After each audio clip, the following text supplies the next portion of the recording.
સ્વાધ્યાય 1.1 એનો ચોથો દાખલો આજે આપણે જોવાના છે. બળતણને લગતી 5 વસ્તુઓના વર્ષ 2012 અને 14ના ભાવ આપણને નીચે આપેલા છે. 2012 અને 14નો ભાવ આપેલો છે. 2012 એટલે પણ પીચ કહેવાય અને 2014 એટલે પણ પીચ કહેવાય ભાવ એટલે. પણ જે નાનું વર્ષ છે એને 0 લખવાનું અને મોટું વર્ષ છે એને 1 લખવાનું. ચાલુ વર્ષને આધાર વર્ષ કહેવાય એવું આપણે સમજવાનું, પણ ચાલુ વર્ષને આધાર વર્ષ કરતાં આ રીતે સમજીએ તમને વધારે યાદ રહે. જે 2012 એ ઓછું છે અને 2014 વધારે છે તો 14ને 1 આપવાનું અને 12ને 0 આપવાનું. એટલે આ P1 અને આ P0. 2012ને આધાર વર્ષ તરીકે લેજો. જે આધાર વર્ષ છે એને શું આપવાનું? 0. જે આધાર વર્ષ છે એને 0 એવું લખે તો પણ ચાલે, અને ચાલુ વર્ષને 1. 5 વસ્તુનો ભાવનો સૂચકાંકની ગણતરી કરવાની છે. બળતણની વસ્તુના ભાવમાં સમગ્ર રીતે કેટલો વધારો થયો એ પણ આપણે જણાવવાનું છે. એટલે જે આપેલું છે વ્યવસ્થિત લખી દે. પહેલાં વસ્તુ આપેલી છે તો પહેલાં લખી દેવાનું વસ્તુ. વસ્તુ લખી દે. વસ્તુમાં શું કરે? એક એક લીટી છોડીને લખી દે. પહેલાં વીજળી છે તો અહીં લખીએ વીજળી. પછી ગેસ છે તો અહીં લખી દેવાનું ગેસ. પછી દીવાસળી છે અહીં લખી દેવાનું દીવાસળી. પછી કેરોસીન છે તો કેરોસીન લખી દે. પછી લાકડું છે તો છેલ્લે લાકડું લખી દે. જેટલી પણ વસ્તુ આપેલી છે એ વસ્તુ લખી દેવાની. પછી એકમ છે ન લખો તો પણ ચાલે, પણ આપણે લખી જ દઈએ છીએ તો બાકી એકમનું કંઈ કામ નથી અત્યારે. એકમમાં પહેલું છે યુનિટ. વીજળી કેટલું વપરાય? કેટલા યુનિટ? તે યુનિટ. ગેસ તો કેટલા સિલિન્ડર. પછી દીવાસળી તો કેટલી પેટી. કેરોસીન તો કેટલા લીટર કે લીટરમાં વપરાય. અને લાકડું તો કિલોગ્રામમાં આવે એટલે કિલોગ્રામ, કિગ્રા. એ જરૂર નહીં હતી પણ આપણે લખી દઈએ. 2012નો ભાવ તો 2012નો ભાવ એટલે આપણે લખી દઈએ 2012નો ભાવ, એની જગ્યાએ લખી દઈએ આપણે P0. 2012 એટલે શું લખી દેવાના? Direct P0. અને 2014 એટલે કેટલા લખી દેવાના? P1. P0 બેઠું જ ઉતારી દેવાનું. 3, 345, 1, 15 અને 12 બેઠું જ લખી દીધું. ચાલો ત્યાર પછી 2014નો ભાવ એ પણ બેઠું લખી દે. 3.5, 370, 1.50, 20 અને 15. જે રકમ આપણને આપેલી છે બેથી ઉતારી દીધી.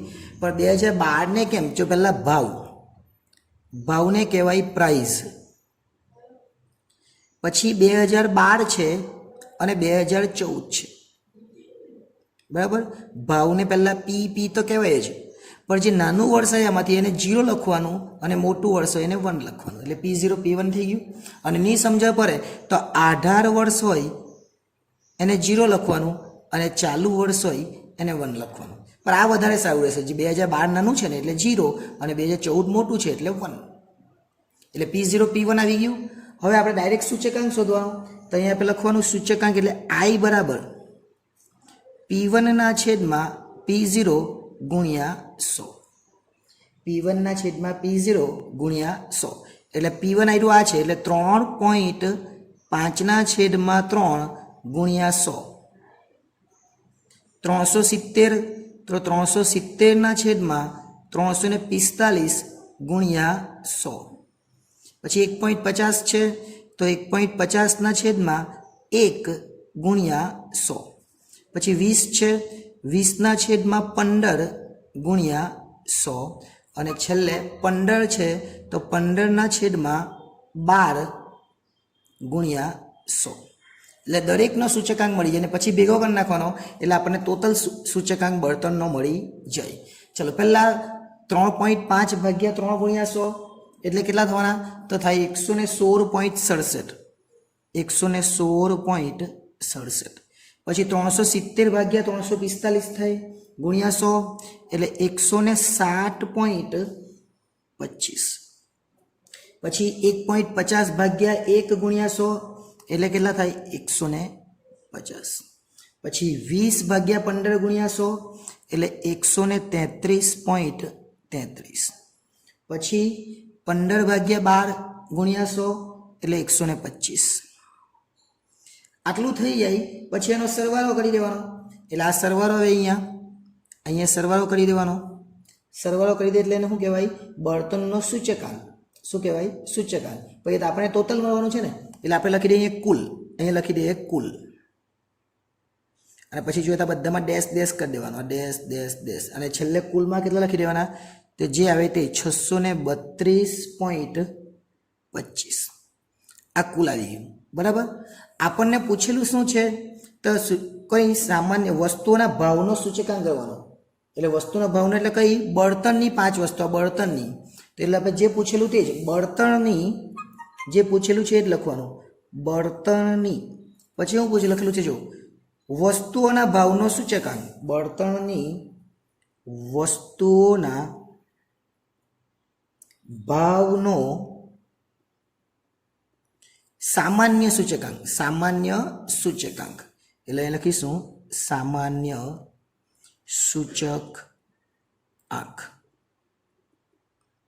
હવે એનું સૂત્ર એટલે સિગ્મા P1 છેદમાં P0 ગુણ્યા 100 અને છેદમાં n.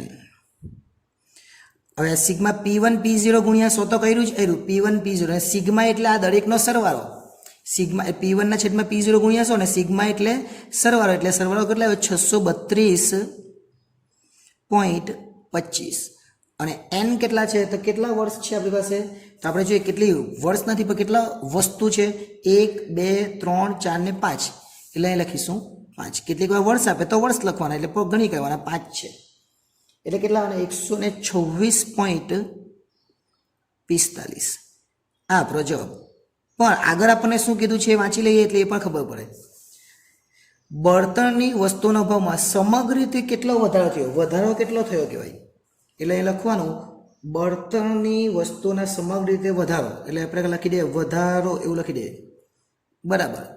કેટલો થવાનો? તો ટોટલ તો 126.45 આવ્યો. અને ટકાવારી તો હંમેશા 100 માં જ ગણાય.